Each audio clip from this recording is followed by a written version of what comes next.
佢又停水喎，你屋企有冇停水啊？平時大家屋企用水都會有好多問題，例如黃水點嚟，停水時間點定。即係入水缸係着到咁樣㗎？為咗揾到呢啲問題嘅答案，我決定考牌做師傅。噔噔，我而家就去緊上一個為期2日即考即速嘅課程，然後我就成功感受到洗水缸到底係有幾咁好天曬。落雨啦！哇，好大陣味！我哋如果佢咁樣捉咧，我哋收唔到波。係啊，我已經分唔到我身上呢啲汗係我嘅汗啦，定係呢度嘅鹹水。咁樣事關咧就係啱啱我哋其實都洗到尾嘅，然之後就突然間落大雨，所以而家就要撤退。今集試一次，我就去做一次洗水缸師傅，同大家拆解屋企用水情況。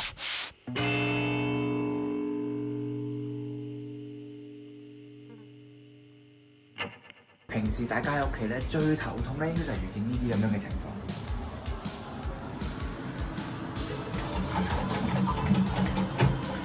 佢又冇水啦。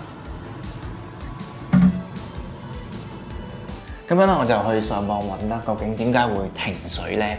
咁原來有2個方向嘅原因嘅，一咧就係啲估唔到嘅嘢啦，即係譬如爆水喉啊。咁另外一啲咧就係可能為呢啲工程類有計劃性嘅停水嘅，最常見嘅咧就係洗水缸啦。咁呢個咧，因為有一啲嘅建議啦、指引啦，通常咧3個月就要洗一洗一個食水缸，半年咧就要洗一洗個鹹水缸。然後發現大家都會有啲常見嘅問題，例如點解洗完水缸打開水喉都係泥黃水，廁所沖水都係好黃，到底係咩問題？為咗解答晒呢啲疑問，我就開始 send 電郵、打電話揾唔同嘅清潔公司。喂，你好啊，係啊，我哋咧想睇下有冇機會可以揾到洗水缸嘅師傅，但發現都唔係話拍就可以跟住師傅去做嘢。嚇，要考牌㗎？有冇話係考咩牌㗎？聯絡咗好幾間清潔公司啦，但係傾下咧，先至發現咧，原來要洗水缸唔係咁容易嘅，要考呢個密閉空間嘅工人證。咁啊，即係又要去讀書啦。咁而家就揾緊究竟要點樣讀法，點樣考法。因為水缸係一個密封空間，而且內部環境咧通常都係好細同埋潮濕，所以就要有基本嘅知識，知道點樣處理通風、測氧氣濃度呢啲情況。就係咁，我就要去返學啦。因為我而家就去緊上一個為期2日即考即速嘅課程。咁朝早咧就做咗一個實習嘅練習啦，就要戴氧氣樽啊、戴面罩咁樣。咁下晝咧就會係正式考試嘅。咁如果個考試咧如無意外過到合格咧，咁就會即刻攞張證，可以跟師傅去洗水缸噶啦。咁我估應該唔會好難嘅，咁純粹就係嗰啲步驟要記清楚，因為有啲瑣碎嘅咁樣。咁希望一齊上嚟啦！噔噔，終於可以入去開工啦！師傅早晨，早晨，你哋會做邊棟？呢兩棟。哦，有冇印象佢哋對上嗰次係幾時做啊？3個月前。做咗定係做食水？哦，今次就做晒淡水一齊。係。咁我見咧，你已經攤咗好多架撐出嚟啦。我想問下，其實有冇話有啲咩用嘅咧？主要係我嚟抽水用啦，抽翻啲污水出嚟啦。咁有啲咧佢哋啲閘仔啊，跟住係扭唔開啊，我哋都用抽水泵抽出嚟咯。咁我哋咧有啲大泵啦，中泵或者細泵咁樣啦。咁個大泵咧個抽水量會快啲啊。不過大泵通常係抽唔到底嘅。我哋咧會可能會去到缸底抽完咧有1至2寸水啦。同埋咧，如果裏邊有渣嘅，我哋要包翻啲即係切啲垃圾或者啲切鏽啊，嗰啲盡量係抹翻乾淨佢咯。哇！我第一次行入呢啲機房㗎。哦，即係平時其實食水就喺呢度。呢度係地下嘅水泵房。哦。但係個水缸喺邊㗎？呢度。要爬入去㗎。係要爬入去嘅。有啲就佢有個缸嘅，喺頂入嘅。呢個就喺正面入咯。有冇話啲水缸可以分啲咩種類嘅？纖維缸啦，有石缸啦，有啲石缸會鋪有啲磚啦。基本上呢啲係比較最大類嘅。嗰啲樓齡內嘅多數都係石缸多嘅。咁如果你話樓齡比較新啲咧，都會係有分嘅，即係沖廁缸就會係石缸啦。咁食水缸咧就好多都會鋪個磚嘅。我哋打咗燈咧，我哋反光嗰下係清好多嘅。我哋咧做易做嘅。咁通常就會係地下1樓到可能4、5樓嗰啲層數咧，都會用地下呢個缸啦。咁樓上嗰啲咧就會有一個天台嘅缸嘅，咁呢就會泵晒啲水上去天台。咁平時屋企冇廁所水用啊，就係因為師傅閂咗呢度啊。因為師傅們咧都明白冇水用係唔方便嘅，所以做嘢嘅時候咧都會快手快腳。喺可行情況之下，停水時間會短過大堂嘅通告。我哋咧盡量俾翻水上天台先，去打滿上面咧，佢上面係有水用噶。所以有陣時咧，我哋話閂咗洗水缸喎，幾點到幾點冇水喎？點解後期佢都會有水用咧？佢係有啲喺個缸裏邊啊，有部分水咧。酒店同醫院咧係唔平得水嘅。佢通常都係會用平衡缸嘅。我哋洗 A 缸，去行 B 缸，都有啲新嘅大廈，佢哋都係用緊一啲平衡缸啊。哇，好大陣味，海水嘅感覺。哇，比我想象中好大㗎喎！我哋平時沖廁所就係呢啲水㗎。其實咧，佢有個感覺係廁所個水箱嘅放大版，但係就咁望落去咧，即係嗰啲水嘅顏色係啲灰白色咁樣嘅感覺。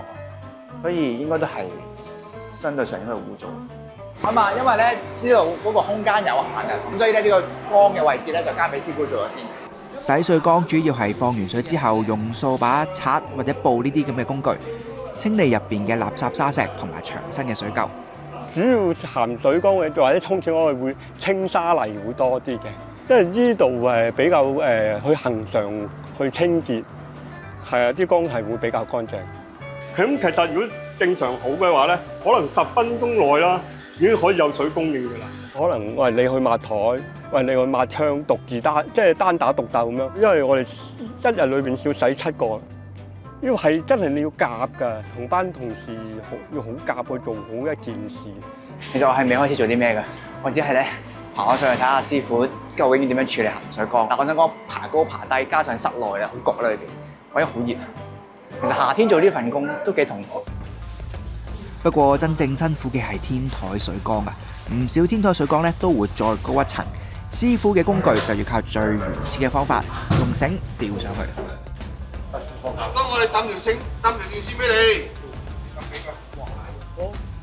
哇，其實條梯都重㗎喎，咁樣稱上去都吃力。因為佢冇貓梯，如果佢有貓梯，我哋唔會攞梯。嗱，因為佢呢個樓層短，所以咧就唔算辛苦嘅。我哋最辛苦做九龍塘個特殊學校嗰個咧，就直拉3層樓。咁尤其是而家類似呢啲咁嘅獨立式大廈，你見到呢度啊，你而家望住呢度咧，你見到呢度已經3層高㗎啦。無論天台定地下，鹹水定淡水，流程上基本都係一樣㗎啦。不過喺天台抽水咧，就一定要時刻注意住去水位啦。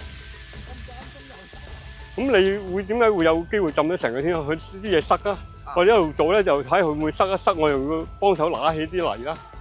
你唔知下邊人哋係咩嘅，可能晾緊衫嘅，哇咁樣你就麻煩咯。有人咧試過咧好大鑊，浸咗個升降機。咁我哋有陣時去睇場，我哋都會問下啲客，喂，你個天台個防水得唔得啊？咁我哋試過去一啲學校咧，停車場，佢唔俾我哋放水㗎。我哋拉條喉咧，差唔多即係50碼以外㗎，真係咁得，好高啊！好高。我唔敢向上望。㗎嘛？有啲咩定住？慢慢啦，係啦。呢個大啲嘅呢個。好，更大啲嘅。係喎，大好多。通常咧食水咧就會大啲嘅。師傅，我想問下呢度有幾大？呢度大概9000至1萬嘅啦。我想講我行到落嚟咧，我 feel 到笪地好似係浮浮地。咁佢而家咧可能呢個防水料同個地嗰個石缸啊，有咗離開咗。如果嗰個防水面爛咗，咁樓下咪水浸都似？有機會㗎。譬如果我哋頭先你見到我哋執到啲沙石啊，我哋會同翻啲管理處啊呢啲人去係講翻俾佢聽咯。明白。啊，明白。咁我哋呢度要點樣洗法咧？係。我哋先做咗水線位先，抹，用啲水線位抹完之後咧，我哋又會點樣咧？打洞，一行一行會做落去。咁呢啲啡色嘅係咩嚟㗎？水垢嘅啫，好似你哋啲玻璃咁樣咧，日子耐咗冇洗啊。嗰啲係需要用藥水去揦嘅。同埋咧，我哋係針對某一啲地方做，唔好俾佢變黑，裝多啲水，即係2、3轉。佢政府有個規矩嘅，用個漂水1比幾多咁樣去。不過我哋都係盡量唔落。下邊有人食咗有問題嘅、有敏感嘅有啲人，我哋因為佢咁樣捽咧，我哋收唔到貨，因為太耐啦。佢係有指實啱嘅，不過我哋咧通常要快嘅，一係咁樣大幅手、大手啲去。係。其實點解唔可以用高壓水槍，要咁樣用百潔布做？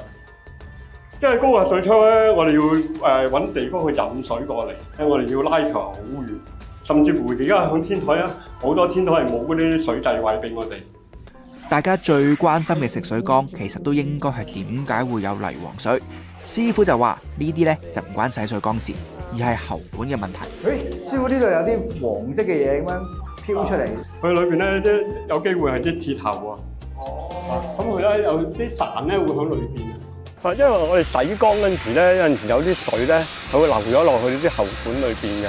我哋洗完缸咧，可以咧就放翻10至15分鐘水係最好嘅。我哋喺個缸我哋洗完之後，政府供水入嚟噶嘛，咁如果政府嗰啲喉嚟嘅唔乾淨嘅，我哋入個缸都係唔乾淨嘅，都有好多唔同地方，同埋好多唔同嘅喉管。經過啲舊喉有機會又會差啲，都想解決應都係要過濾器嘅啦。食水就話會食落肚，所以定期洗乾淨啲好。但就算鹹水缸淨係拎嚟沖廁，都要定期洗，因為鹹水係直接抽海水入嚟，只係會有簡單嘅過濾同埋消毒，難免沙泥都會比較多。師傅，你幫佢踩一踩條梯啊！你自己接佢落嚟啊！10分污糟，呢個係幾多分？呢個可能真係2分鐘，基本一抹就甩㗎啦。一抹就甩㗎啦。最污糟係試過藍田同埋馬灣，基本上嗰個底下一層薄泥嘅。藍田即係洗過一次嘅啫，差唔多抽咗3轉，都係有泥喺裏邊。我都放棄啦，唯有同佢哋講下次再同佢洗啦。因為地下嗰個係首當其衝嘅，因為佢打咗啲水經過地下先再上嚟嘅，係比較特別污糟啲嘅。因為佢你當一個好似過濾咗，佢已經係過濾咗一下，然後先再上嚟天台。即係唔使扭，唔使專登扭乾。係啊，唔好扭乾佢，係啦。啲冇水咧，我哋好難洗嘅。如果你見到我咧，你見我呢度咧唔會一笪笪嘅。係啊，係嘛？因為咧，我哋係用水盡量去抹過去，唔係散嘅。咁樣你就唔會一笪笪嘅。講句，我哋交功課都會靚仔啲。但係有冇想像中咁污糟？當你入到嚟嘅時候咧，你會覺得混合埋個氣味啊，跟住咧你知道呢個係鹹水缸啦，即係你會聯想到廁所啦，跟住你再發出嚟咁樣嘅時候咧，件事你就覺得好似好污糟嘅。好似嗰個 before after 個分別唔係好大，未必一次可以散晒4邊，可能我今次嚟係散呢邊，我哋會散留翻可能下次第3邊、第4邊咁樣。其實我哋都做過一啲商場，佢哋好多年冇洗嗰個鹹水缸，就去咗佢哋嘅公廁。佢哋佢哋嗰個公廁沖唔到水，先揾我哋去洗水缸都有。真係要入去鏟泥走。咁每一次入水，佢撞起咗啲沙石或者啲泥啊，入咗去你哋嗰啲喉裏邊，跟住去到你哋個坐廁嗰個缸裏邊。成日話好天曬落雨淋，洗水缸呢份工呢，應該可以話係其中一份完美咁體現咗呢一點嘅工作。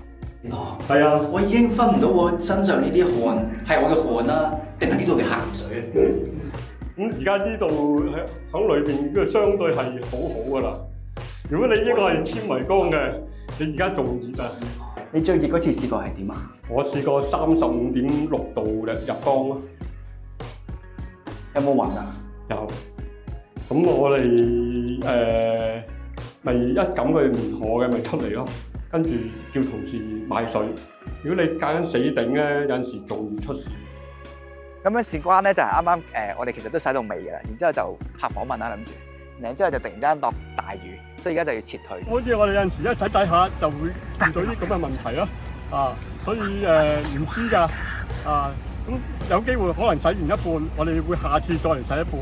或者要交翻好俾個客，我哋就要咁做啦。好，但係正常咁樣落下，係咪都應該要撤退㗎啦？冇得再洗。因為我哋啲電咧有機會漏電我哋㗎嘛。哦，明白好。咁你覺得做呢行最緊要嘅條件係咩？唔好怕熱啦，真係唔好怕辛苦啊！你要感覺自己身體良好啦。有陣時落雨走都走唔切嘅，水係好緊要嘅。我唔知點解有一個使命感，洗得個乾淨，你好有信心去交俾個客，你唔會驚死啊！有人嚟睇你個水缸，搞唔掂喎。即係我哋好有信心話俾人聽，我洗好佢咯，一定乾淨。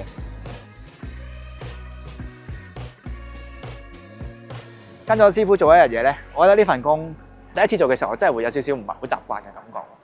係咪 expect 係咁嘅污糟？唔係，因為我見嗰啲再污糟啲。但係當真係埋手落手做嘅時候，焗住咗喺裏邊嘅嗰啲鹹水，你一入到去就會有陣味啦。我發覺原來呢個叫污糟對我嚟講已經係新入職會覺得唔係好習慣咯。